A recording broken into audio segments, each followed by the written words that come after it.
Hello, my name is Kerry Lee Hartley, and I'm a millennial mogul in the making just like you. This show is created to open up a winning environment for like-minded thought leaders to come together and connect. We keep it hot, honest, open, and transparent, and we also keep it positive. So let's connect, spread ideas, and let's support one another. Let's earn degrees and certifications. Let's change lives, and let's hold each other accountable for being the change we want to see in the world. Welcome to episode number 8, What the Collateral, Why Businesses Need to Think About Collateral in 2022. That's right, we're getting ready for next year and finishing off this year even stronger. Of course, I'm Carrie Hartley. I am your host today, and I really want to jump into it. So let me go ahead and turn on my timer so I know that we are rolling. All right, so with that being said, I want to talk to you about one piece that I have to put in here because I want you to know that I am not a fiduciary. So with that being said, I want you to take a second to read over this, just telling you that this content is for informational purposes only. You should not construe any such information or other material as legal, tax, investment, financial, or other advice. All content on this site is information of general nature and does not address the circumstances of any particular individual or entity. Just letting you know that's quick attention for you, but we'll jump right into the show. 3 simple things to see. You know how we rock. And that's number 1, collateral should be an asset. Yes, that's right. Just something very simple. Collateral, what we're talking about, it should be an asset. On the other side of asset is a liability, so that you can imply that a collateral should not be a liability. Next, the second simple things for you to see is collateral minimizes risk for a lender. So got you here looking at your lender is looking for ways that they can stay protected. Many people wouldn't want to jump out of a plane. I don't want to jump out of a plane at all. But for those that do skydive, obviously to minimize risk, you would like to have a parachute. If you're going to battle, you want to have a shield. And most times lenders, they're trying to give you these lines of credit or even loans. They're looking for a way to minimize their risk, and collateral for them allows them to potentially quickly liquidate that collateral to get their money back if for any chance your business or yourself default. Next, we have the third simple thing to see is collateral comes in many different forms. Over here, I have buildings, I have actual auto, and I also have maybe you have a contract in your life insurance or even a stock certificate or portfolio. There's many different things that can be considered collateral, but one of the things that really make the difference for it to actually be collateral is that you actually have equity in it, if not all equity, meaning it's paid off. So that is something key that you want to take into mind. Moving into the next section, want to just dive in a little bit deeper to what is collateral. So this is right off of investopedia.com. It says collateral can help a borrower secure loans. So what are you using collateral for? That's one of the questions you want to ask yourself. Well, in 2022, there's a lot of liquidity out there, and that may mean that banks do have capital that they want to loan out or give a line of credit, or there's other institutional investors who are looking for the capital to close deals. So they're going to the investment banker side looking for those lines of credit or working with funds and trying to gain that capital to move on opportunities quicker, or even for a smaller business who are just looking for lines of credit or credit card to help with cash flow management. All that to be said, collateral can be used as the security or the item or asset that is put up in like a good faith measure, saying if I get this money and I'm not able to give it back or pay it back, here's my collateral, you now own it and you can do what you like with it. Remember, one thing to keep in mind, especially when you're working with an institutional investor or even a bank, more so, their goal with the debt that they're providing you, which is the credit or the loan, is the fact that they are in the business of collecting that interest. 9 times out of 10, they really don't want that collateral, but the collateral helps them know that they now have something that with a little bit of elbow grease, they can get it sold and they can write off their losses, or even better yet, depending on how great your collateral is, it may have gained value, and now they're in even better, a better place than they were before lending you the money. So again, your collateral can make a difference here. Let me just go ahead and whip up my handy dandy. Oh, hop back.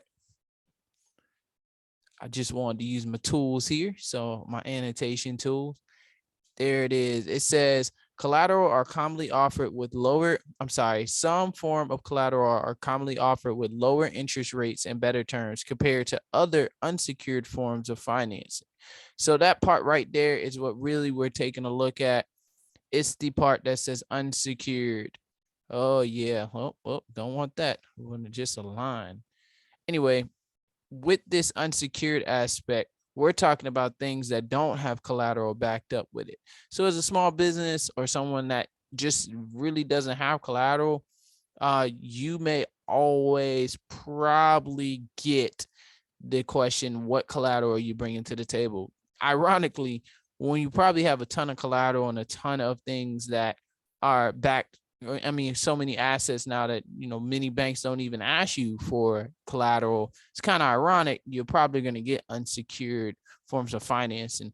So just think of it like this. The more collateral you have, odds are you'll probably have more unsecured financing in the future, but you can always use collateral. So let me go ahead and show you what we can do. Checking out on the time here. Let me just move on over. Okay, we're doing pretty good. All right, so 3 simple things to do. Quick example, real quick. Collateral, this is what it can look like. Heavy machinery. If you're in the restaurant business or have industrial grade machinery, that can even be considered collateral. Inventory, especially for my e-commerce entrepreneurs, that could be considered collateral. And accounts receivable. Do you extend credit to other businesses? Do you work business to business, and can that be actually a good faith to say, hey, these people actually owe me, and I know they have a good credit history, so this is considered a collateral. I mean, an asset, which is collateral. So moving into 3 simple things to do. Number 1, buy assets day one. This is something that I wish I would have did when I started every business that I've ever created or even thought of. Start buying assets. For me, that looks like securities. That to me, that looks like the stock market. In other words, I'm looking for things that I have a better opportunity to get into. And for me, stocks are one of them. I can actually start buying them once I have an EIN. There's probably a low entry rate, so there's not a lot of obstacles to get into this. And I can do it day one. For you, you may be sitting on a lot of machinery. You may actually have other assets that maybe another business you've already ended, or maybe you've inherited it. Maybe then you can give that to your business and sit it on the balance sheet. So that way you can use that as collateral. Again, I can't give you professional advice, just giving you some general information. But like my man Kevin Garnett is doing here, maybe you want to get out there and start buying assets, put your number in, put your bid in. You might win it. You might get it at a discount, and it might actually have even more value, which gives you equity. So the next thing you want to do is negotiate. If you don't negotiate, how do you know if you could have got a better deal? I'm learning this on my side as well. With stock market, that may be just putting in your bid and maybe waiting to that price to get to where you need it to be. If it's across the table from an individual, asking them, what would you be willing to take? It's something that you definitely will want to use, because you want to have equity. You don't want to pay for overpay for things that won't really do yourself any justice in your business. You want to have things with good value built in. You want to have that equity up front. And if all possible, if you get such a good deal, you may be wanting to pay for it cash, and now you actually own it, and it has a higher fair market value out there on the market. I don't know, but maybe you might want to check eBay. There might be some cool things. Again, you can think outside of the box. Everything that is an asset doesn't always have to be physical. It can be intellectual property. It could be digital. It could be many different things. Do your research, find out what works best for you, and have a good plan of where you want to go. The third simple thing to do is to monitor your books, especially your balance sheet. So your books are your transactions, your profit and loss, your balance sheet, which gives you your assets and your liabilities, which then can help you find your equity. How much equity do you have? This is really key, because your books will tell you where you are. You can also outsource this. You can have a bookkeeper. You should also, I would highly suggest having a CPA. If you aren't already a CPA, you can definitely get you a team to help you with this, because you want to know your value. You want to make sure that your business also has a good, I would say, foundation. You want to be able to be in the strongest position for your business to flourish and thrive. So with that being said, looking at your books tell you exactly where you stand at any given moment in your business. I've come to learn this over the years, especially now in my new pet sitting business. Looking at those books let you know, hey, we have this, and we're also operating in the profit first system. So, hey, I'm profitable. This is how much profit I have. Maybe from my retained profits, I can go out there and buy some assets. So those can actually start helping your business start growing and getting a positive net worth, so to speak. So with that being said, my takeaways today is having things is key. Buy assets over liabilities and watch your leverage grow. Once you have more assets over liabilities, ideally, people want to do business with you. You look pretty healthy. So having things is key. Yes, that's right. I said things. Okay, going to the next one. Collateral will let you boss up. You have to think in collateral. What do I bring to the table? And always know your worth. You got to know your worth. That's what knowing your books are. If you know how good your business is, if you know you have a great foundation, if you're building up collateral, we talked about business credit in the last episode, then you got to know your worth. So that'll let you boss up. Big shout out to payroll over there on the gift. Boss your life up, man. You really want to be able to do this with your business as well. Going out, I definitely want to tell you how much I appreciated your time today. If you haven't already, go ahead and check out my 24/7 YouTube stream. I'm actually streaming my book, Passion, Purpose, Creativity. Would love for you to check it out. It's absolutely free. It streams every single day, 24/7.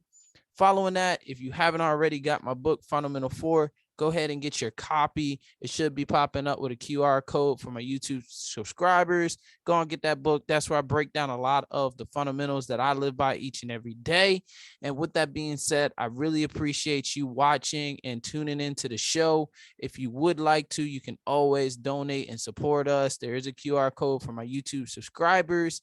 More importantly, for my podcasters out there, I would love for you to like, subscribe, and share. Leave a 5-star review. I'm on Spotify. I'm on iTunes podcast. I think it's called that. I think it's Apple Podcasts. I think I'm getting older.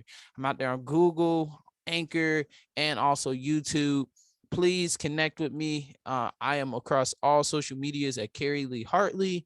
The show is the CEO Show. I'm interested in growing. I'm interested in giving these quick, short, and very to the point episodes, helping you and grow. If you actually want to be a part of the show, please let me know. I think right now the best way to reach out is to connect with me on LinkedIn.